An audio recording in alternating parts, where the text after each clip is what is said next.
Une question de sympathisant. Bonsoir à tous. Quelle politique du logement propose l'UPR? Avez-vous une politique zéro SDF dans les rues de France? Alors, en matière de logement, là aussi je renvoie à ce qu'on avait dit en matière de programme. C'était même dans le programme que j'avais présenté dès 2012, lorsque je n'avais pas pu être candidat, mais il y avait l'idée d'un grand plan logement. Et un grand programme logement, il se trouve que j'ai été, dans ma carrière professionnelle, j'ai été au directeur de cabinet du président du Conseil général des Hauts-de-Seine, qui est un des départements de la banlieue parisienne, de la couronne parisienne, qui fait tout le tour ouest de la ville de Paris. Et il y a 2 300 000 ou 2 500 000 habitants, et il y a des problèmes aigus de logement social dans ce département, dans certaines communes, comme d'ailleurs dans toute la région parisienne. Pour les raisons que j'évoquais d'ailleurs tout à l'heure, vous savez, je disais sur le prix de l'immobilier. Et donc, dans le programme dès 2012, j'avais dit qu'une partie des économies que nous ferions en étant sortis de l'Union européenne, donc des milliards d'euros que nous récupérerions, eh bien, nous les investirons dans une grande politique de logement social. Et j'avais expliqué pourquoi. D'une part, parce qu'il y a des vrais besoins de logement social.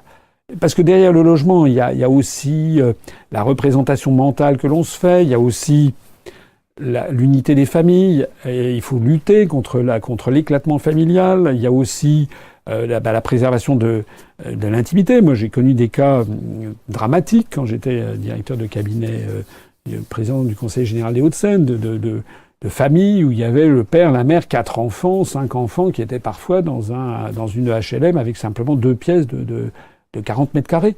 Alors, comment est-ce qu'on peut vivre dans une famille quand on a une famille avec autant d'enfants dans des logements aussi petits?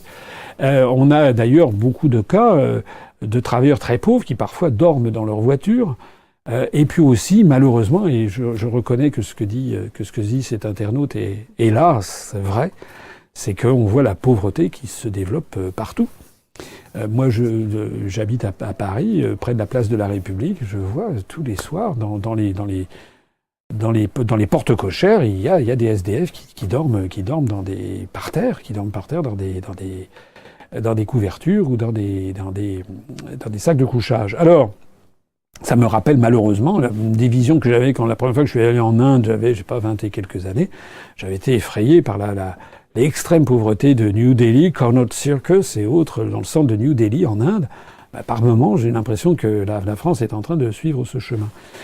Alors, c'est un sujet qui est très important. Donc, j'avais mentionné dans le programme de 2012. Je l'ai mentionné dans le programme de 2017. D'ailleurs, pendant la période, un peu avant la campagne présidentielle, j'avais été reçu très gentiment par la Fondation Abbé Pierre, qui publie chaque année un rapport sur le mal logement et le mal logement, enfin les gens qui vivent, soit qui n'ont pas de logement social, qui couchent dans la rue, soit qui ont un logement mais qui est extrêmement vétuste, insalubre, ou beaucoup trop petit, trop bruyant, etc. Tout ce qui empêche d'ailleurs d'avoir une vie paisible, une vie familiale, tout ce qui favorise la criminalité, tout ce qui favorise les délits, tout ce qui également empêche quand vous avez 5 ou 6 enfants dans 35 mètres carrés avec des bruits épouvantables, etc. Comment des enfants peuvent-ils travailler un petit peu, que quand ils reviennent de l'école, peuvent-ils éventuellement faire un travail, à supposer qu'ils aient du travail à faire à la maison, etc., etc. Et c'est tout un ensemble général pour lequel il faut lutter. Et puis la deuxième raison pour laquelle j'avais insisté sur un programme de logement, c'est que d'un point de vue économique, c'est une bonne affaire, puisque, on le sait, la relance d'une économie par la construction de logements est une des meilleures relances qui soit, parce que c'est en général moins générateur d'importation que le reste, parce que quand on crée quand on bâtit un immeuble en France, il faut bien qu'il soit construit en France. Donc ça crée de l'emploi en France. Voilà, ça se fait pas.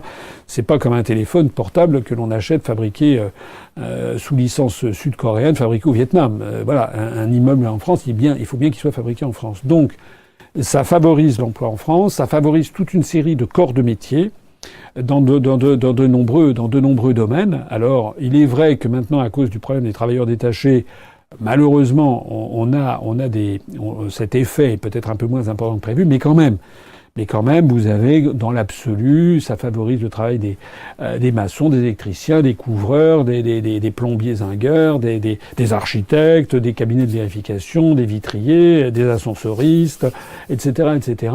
Et donc, c'est une relance qui est relativement peu inflationniste et qui est en général beaucoup créatrice d'emplois. Voilà. Alors, l'idée qu'a dit cet internaute, zéro SDF dans la rue, je trouve que c'est une idée ça a un petit côté marketing que je trouve quand même plutôt sympathique. C'est pas uniquement une question de logement d'ailleurs. C'est aussi, malheureusement, le développement de la grande pauvreté, le phénomène des SDF relève aussi d'autres choses que le logement. Ça relève aussi du chômage de masse, des tout petits boulots. Ça relève aussi d'une société de désespoir, de désespérance. Ça relève aussi d'un problème d'image de soi qui est véhiculé. Ce qui frappe beaucoup aussi, c'est que il y a beaucoup de gens qui sont quand même assez désespérés de la situation actuelle et qui ont une difficulté à avoir une bonne image d'eux-mêmes dans la société. C'est pas pour rien que beaucoup de gens qui ont adhéré dans notre mouvement, finalement, sont souvent très contents de le faire parce qu'ils retrouvent des gens à l'UPR.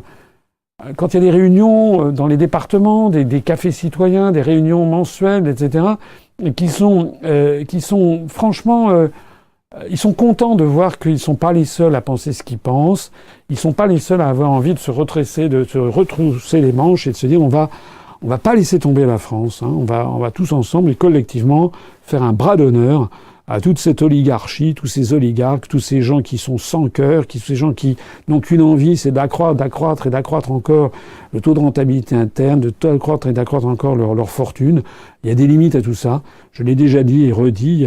Je pense qu'un des grands débats, un des grands combats politiques et civilisationnels même des années qui viennent, des décennies qui viennent, c'est que le monde occidental doit retrouver une autre raison de vivre que de simplement l'accumulation matérielle et le simple objectif de devenir milliardaire. Je l'ai dit, je leur ai dit, le monde de Macron, il faut tous devenir milliardaires, c'est un monde à vomir. Et moi, je dis que quand je suis allé... Moi, j'étais allé en URSS en 85 en sortant de l'ENA. C'est un pays qui était complètement désespérant. Je suis retourné en Russie sous Vladimir Poutine. Je ne vais pas chanter les louanges de Vladimir Poutine, mais je persiste. C'est un grand homme d'État. C'est quelqu'un qui va marquer qui marque d'ailleurs déjà l'histoire du monde, mais l'histoire de son propre pays. Et ce qui est tout à fait notable dans la Russie d'aujourd'hui, c'est que le peuple russe a renoué avec son passé, avec son histoire, a renoué également avec une raison d'espérer, retrouver un sens d'une certaine façon à la vie. C'est ça qu'il faut avoir aussi, je pense, en France. J'en profite pour saluer.